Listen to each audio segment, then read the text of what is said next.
ہمارے باپ آدم، ہماری ماں حوا آرام سے جنت میں رہتے تھے. اللہ نے کھلی چھوٹ دی تھی، تمہیں جو کھانا ہے کھا لو، جو پینا ہے پی لو، آرام سے جنت میں رہو. وَلَا تَقْرَبَا هَٰذِهِ الشَّجَرَةَ فَتَكُونَا مِنَ الظَّالِمِينَ. اے آدم، اے حوا، جنت میں کچھ بھی کھا سکتے ہو، بس ایک پیڑ ہے، اس پیڑ کے قریب مت جانا. کون سا پیڑ تھا بھائی؟ وہ اس کا نام نہیں بتایا گیا، اور نام نہیں بتایا گیا تو ہمیں جاننے کی ضرورت بھی نہیں ہے. بعض لوگ بلا وجہ ایسے سوالات زیادہ کرتے ہیں جس کا کوئی مطلب نہیں. مولوی صاحب، وہ کون سا پیڑ تھا جو آدم علیہ السلام کو اللہ تعالیٰ نے کھانے سے منع کیا؟ آپ کو کیا کرنا بھیا، کھانا ہے آپ کو؟ کیوں پوچھتے ہیں؟ امام ابو حنیفہ رحمۃ اللہ علیہ کے استاد تھے امام ابراہیم نخعی. ان سے کسی نے پوچھا کہ ابلیس کنوارا ہے یا شادی شدہ ہے، اور اگر ابلیس شادی شدہ ہے تو اس ابلیس کی بیوی کا نام کیا ہے؟ انہوں نے کہا معاف فرمائیے، میں ابلیس کی شادی میں گیا نہیں تھا. عجیب و غریب سوالات لوگ کرتے ہیں. ایک آدمی بیڑی پی رہا ہے، سگریٹ پی رہا ہے، اور مجھ سے آ کے پوچھ رہا ہے مولوی صاحب وہ حابیل قابیل میں جو جھگڑا ہوا تھا جس لڑکی کی وجہ سے، اس لڑکی کا نام کیا تھا؟ میں نے کہا آپ کو رشتہ بھیجنا ہے اس کے پاس. عجیب و غریب مسائل لوگ سوالات کے نام پر بھی آج ایسے سوالات کرتے ہیں کہ اللہ رحم فرمائے. میرے پیارے ساتھیوں، سوال وہ کیجئے علماء سے جو آپ کے دین اور دنیا سے ریلیٹڈ ہو، جس کا کوئی مطلب ہے. بس اللہ نے منع کر دیا اس پیڑ کے قریب مت جاؤ، اللہ نے نام نہیں لیا، ہمیں جاننے کی ضرورت نہیں. شیطان آیا، وہی شیطان جو اللہ سے وعدہ کر چکا ہے ثم لآتینہم من بین ایدیہم ومن خلفہم وعن ایمانہم وعن شمائلہم ولا تجد اکثرہم شاکرین. اے اللہ، میں آدم کو اور آدم کی اولاد کو قیامت تک بہکاتا رہوں گا. اے اللہ، میں تیرے بندوں کو قیامت تک بہکاتا رہوں گا. کبھی آگے سے بہکاؤں گا، کبھی پیچھے سے بہکاؤں گا، کبھی داہنی طرف سے بہکاؤں گا، کبھی بائیں طرف سے بہکاؤں گا. ولا تجد اکثرہم شاکرین. اور اے اللہ، میں وعدہ کرتا ہوں تیرے زیادہ تر بندوں کو تیرا ناشکرہ بنا دوں گا. تیرے بندوں کی میجورٹی، تیرے بندوں کی زیادہ تر سنکھیا تیری نافرمان ہو جائے گی، تیرے ساتھ شرک کرے گی، تیری دھرتی پر پاپ کرے گی، تیری نافرمانی کرے گی. شیطان تو وعدہ کر چکا تھا، اور شیطان کو اللہ نے یہ اتھارٹی دے دی تھی کہ ٹھیک ہے، تو آدم کو اور آدم کی اولاد کو تو بہکانے کی کوشش کر سکتا ہے. شیطان آیا اور اس نے کہا اے آدم، اے حوا، الا ادلکم علی شجرۃ الخلد. اے آدم، یہ پیڑ جس کے قریب جانے سے اللہ نے منع کیا ہے، یہ پیڑ کوئی معمولی پیڑ نہیں ہے، یہ امرت کا پیڑ ہے، یہ ہمیشہ ہمیش تمہیں زندگی دے گا. اس پیڑ کا پھل تم کھا لو گے تو ہمیشہ ہمیش رہو گے. اچھا، ایک بات یہ پتہ چلی کہ انسان کی جو نیچرل خواہش ہوتی ہے کہ عمر لمبی مل جائے، یہ انسان کی جو نیچرل خواہش ہے یہ آدم علیہ السلام کے اندر بھی تھی. شیطان نے حضرت آدم کو بہکانے کے لیے راستہ کون سا اپنایا، ہتھیار کون سا چنا؟ کہا کہ اے آدم، یہ پیڑ ایسا ہے، امرت کا پیڑ ہے، اس کو کھا لو گے کبھی موت نہیں آئے گی. تو لمبی زندگی کی جو طلب ہوتی ہے وہ آدم کے اندر بھی تھی. کہا اے آدم، اس پیڑ کو کھا لو تم ہمیشہ ہمیش رہو گے. لیکن شیطان کو یہ بھی پتا تھا آدم اتنی جلدی میری بات نہیں مانیں گے. وقاسمہما انی لکما لمن الناصحین. شیطان نے قسم کھا کے کہا اے آدم، میں اللہ کی قسم کھا کے کہتا ہوں میں تمہاری خیر خواہی چاہتا ہوں. پتہ یہ چلا اللہ والوں کو اللہ کے نام پہ آسانی سے بیوقوف بنایا جا سکتا ہے. جو اللہ کو ماننے والا ہو اس کے سامنے اللہ کی قسم کھا لو، وہ بات مان لے گا، وہ اقرار کر لے گا. شیطان نے اللہ کی قسم کھا کے کہا اے آدم، اے حوا، میں تمہارا بہت بڑا خیر کا ہوں، بہت بڑا تمہارا بھلائی چاہنے والا ہوں. قرآن کہتا ہے فَدَلَّاهُمَا بِغُرُورٍ. شیطان نے ہمارے باپ آدم کو، ہماری ماں حوا کو اپنے شیشے میں اتار لیا، ان سے وہ پاپ کروا دیا، ان سے وہ غلطی ہو گئی اور انہوں نے وہ پیڑ کا پھل کھا لیا. فَلَمَّا ذَاقَ الشَّجَرَ. اور جب دونوں نے اس پیڑ کو صرف چکھ لیا، کھایا بھی نہیں تھا، صرف چکھا تھا. ہائے ہائے، کھایا بھی نہیں. اللہ نے اکلا نہیں کہا، اللہ نے ذاقہ کہا، یعنی آدم اور حوا نے بس اس پیڑ کو ذرا سا ٹیسٹ کیا تھا. ارے کھایا ہوتا تو کیا اثر ہوتا، صرف ٹیسٹ کیا تھا، صرف ذرا سا منہ میں ڈالا تھا. فلما ذاق الشجرة بدت لهما سوآتهما، جیسے ہی اس پیڑ کے پھل کو انہوں نے سواد لے لیا، اس کا ٹیسٹ لے لیا، اس کو منہ میں ڈال لیا، دونوں کی شرمگاہیں کھل گئیں، دونوں کے بدن کے کپڑے اتر گئے. اللہ کی نافرمانی کی پہلی سزا کیا ملی؟ ننگے ہو گئے. جنت میں ریشم کے کپڑے پہنتے تھے، بہترین کپڑے پہنتے تھے. آدم کا کپڑا بھی اتر گیا، حوا کا کپڑا بھی اتر گیا. اچھا اب جب دونوں ننگے ہو گئے تو پہلی چنتا کیا ہوئی کہ اپنی شرمگاہ کو کیسے ڈھانپا جائے. قرآن کہتا ہے بدت لہما سوآتہما واتفقا یقصفان علیہما من ورق الجنہ، اور آدم اور حوا دونوں جنت کے پتوں سے اپنی شرمگاہ کو ڈھانپنے لگے. انہیں ننگا رہنا پسند نہیں تھا، انہیں شرمگاہ کا کھلا رہنا پسند نہیں تھا.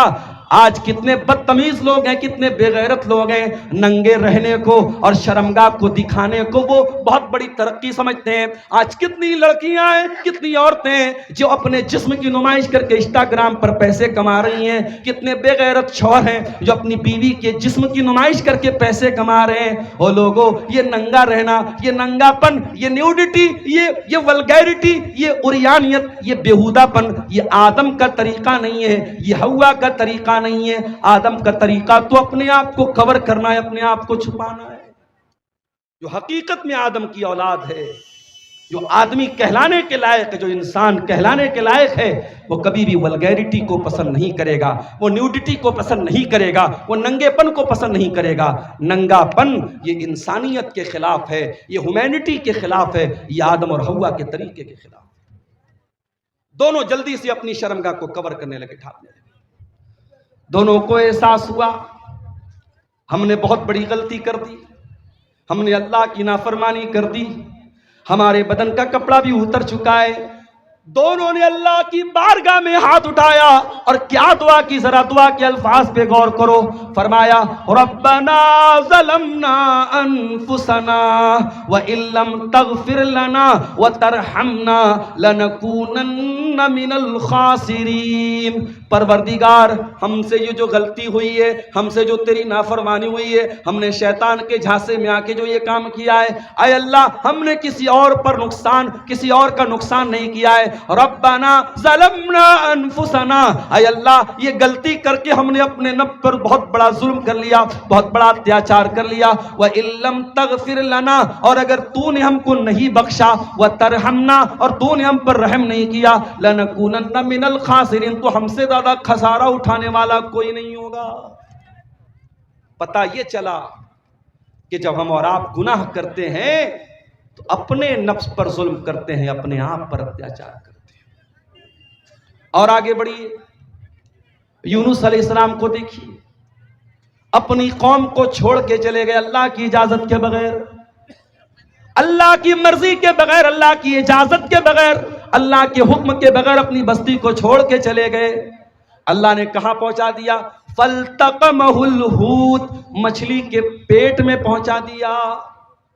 کتنی بڑی مچھلی رہی ہوگی، اور اس مچھلی کے پیٹ میں یونس علیہ السلام بالکل صحیح سلامت ہیں. یہ بھی اللہ کی بہت بڑی قدرت ہے.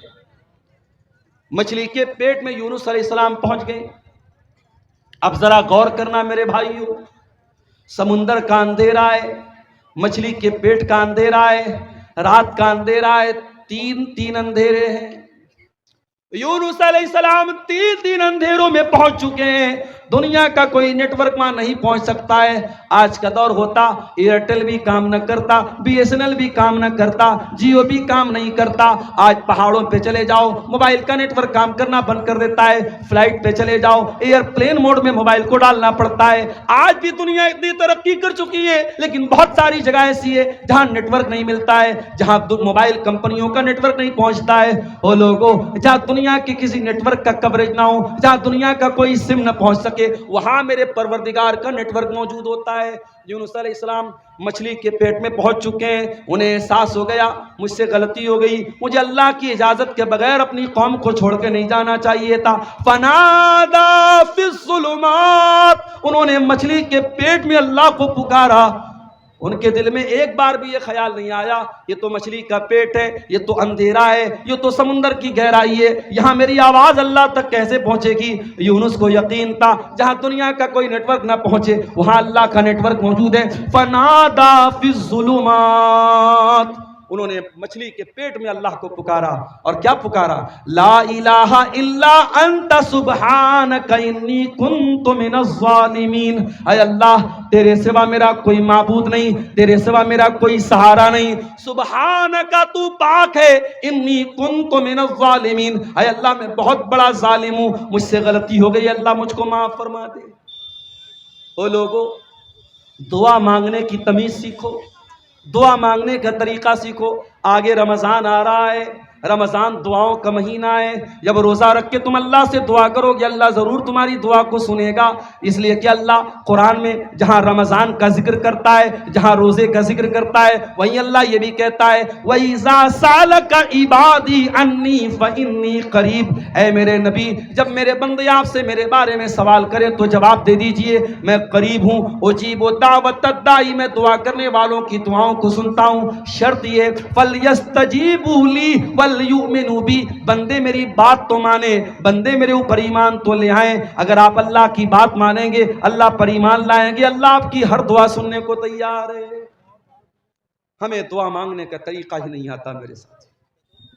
یونس نے اللہ سے کتنی پیاری دعا مانگی، اسی لیے اللہ کے نبی فرماتے ہیں دعوت ذنون، مچھلی والے نبی کی دعا جب مسلمان کسی مصیبت میں پڑتا ہے تو اللہ تعالیٰ ضرور اس کی مصیبت کو دور کرے گا۔ یہ بہت پیاری دعا ہے، لا الہ الا انت سبحانک انی کنت من الظالمین، اے اللہ تیرے سوا میرا کوئی معبود نہیں ہے، تو پاک ہے میں ظالم ہوں۔ ذرا اس دعا کے اندر بھی غور کرو، بندہ اپنے آپ کو ظالم کہہ رہا ہے، اس کا مطلب یہ ہوا کہ جب بھی ہم کوئی گناہ کرتے ہیں تو پہلے اپنا نقصان کرتے ہیں۔ اور یہ بات یاد رکھو میرے ساتھی، آپ کے گناہوں کی سزا آپ کے بچے بھی بھگت رہے ہیں، ہمارے گناہوں کی سزا ہمارا پریوار بھی بھگتتا ہے۔ ہم کوئی پاپ کرتے ہیں اس کا اثر ہمارے بچوں پر بھی پڑتا ہے، ہماری بیوی پر بھی پڑتا ہے، ہمارے پریوار پر بھی پڑتا ہے، ہماری پوری زندگی پر پڑتا ہے۔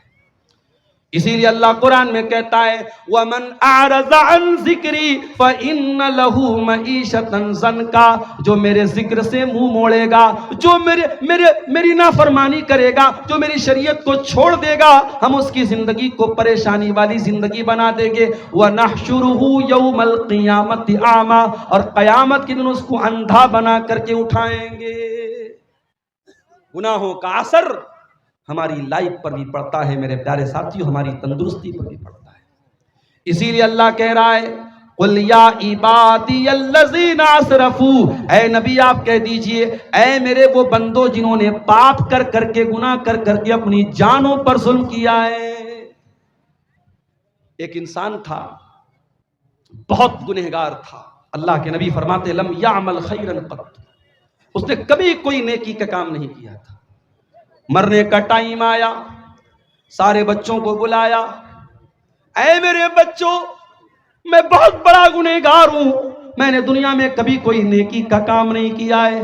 اذا مت فاحرقونی، جب میری موت ہو جائے تو ایک کام کرنا، مجھے جلا دینا، میری پوری باڈی کو جلا دینا، اور جب میری پوری باڈی راکھ بن جائے، میرا پورا جسم جب راکھ بن جائے، میری راکھ کے دو حصے کر دینا، آدھی راکھ کو سمندر میں پھینک دینا، آدھی راکھ کو خشکی میں کہیں اڑا دینا۔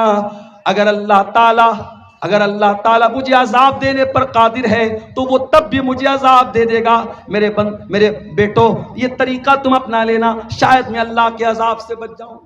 میں بہت بڑا گنہگار ہوں، اگر اللہ میری پکڑ کرے گا میں اللہ کے عذاب سے بچ نہیں پاؤں گا، اس لیے تم مجھے جلا کر کے میری راکھ کو آدھا سمندر میں ڈال دینا، آدھا خشکی میں ڈال دینا، شاید میں اللہ کے عذاب سے بچ جاؤں۔ اللہ کے نبی فرماتے ہیں اس کے بیٹوں نے ایسا ہی کیا، اس کے مرنے کے بعد اس کو جلا دیا، اس کی راکھ کو آدھا حصہ سمندر میں ڈال دیا، آدھا حصہ خشکی میں ڈال دیا۔ اللہ تعالیٰ کل شیء قدیر ہے، اللہ نے اس کی راکھ کے سارے ذرات کو اکٹھا کر کے اسے دوبارہ زندہ کیا عالم برزخ میں، اور اللہ نے پوچھا کہ اے میرے بندے تجھے کس چیز نے اس عمل پر ابھارا؟ تو نے اپنے بیٹوں کو ایسی وصیت کیوں کی؟ تو نے اپنے بیٹوں سے یہ کیوں کہا کہ مجھے جلا دینا؟ اس نے کہا خشیتو کا، اے اللہ تیرے ڈر کی وجہ سے میں نے ایسا کام کیا ہے، تیرا خوف میرے اوپر طاری تھا، اے اللہ میں بہت گنہگار تھا، مجھے ڈر لگ رہا تھا تو اگر مجھے پکڑ لے گا تو میں بچ نہیں پاؤں گا، تیرے ڈر کی وجہ سے میں نے ایسا کیا ہے۔ اللہ نے فرمایا اے میرے بندے جا، اگر تو نے میرے ڈر سے ایسا کیا ہے جا، میں تیرے ڈر کی قدر کرتا ہوں۔ اور اللہ نے اس بندے کو جس نے زندگی میں کبھی کوئی نیکی کا کام نہ کیا تھا، اللہ کے ڈر کی وجہ سے اس نے ایسی وصیت کی تھی، اللہ نے اس بندے کو جہنم سے بچا کر کے جنت میں داخل کر دیا۔ اتنا کریم ہے ہمارا پروردگار میرے پیارے ساتھی۔ اس لیے انسان کبھی گناہ کرتے کرتے یہ نہ سوچے کہ اب میں توبہ بھی کروں گا تو پتہ نہیں میری توبہ قبول ہوگی کہ نہیں۔ جہاں آپ کے گناہوں کی سرحدیں ختم ہو جاتی ہیں وہاں سے اللہ کی رحمتوں کی سرحد شروع ہوتی ہے میرے ساتھ۔ اسی لیے اللہ کے نبی فرماتے، بڑی لمبی حدیث ہے حضرت ابو ذر غفاری کی، اور یہ وہ حدیث ہے، ابو ذر غفاری جب یہ حدیث بیان کرتے تھے تو ان سے بیان کرنے والے ابو ادریس خولانی تابعی جب اس حدیث کو پڑھنے لگتے تھے تو گھٹنوں کے بل گر کر کے رونے لگتے تھے۔ بڑی لمبی حدیث ہے، میں اس حدیث کا آخری ٹکڑا آپ کے سامنے پڑھ رہا ہوں۔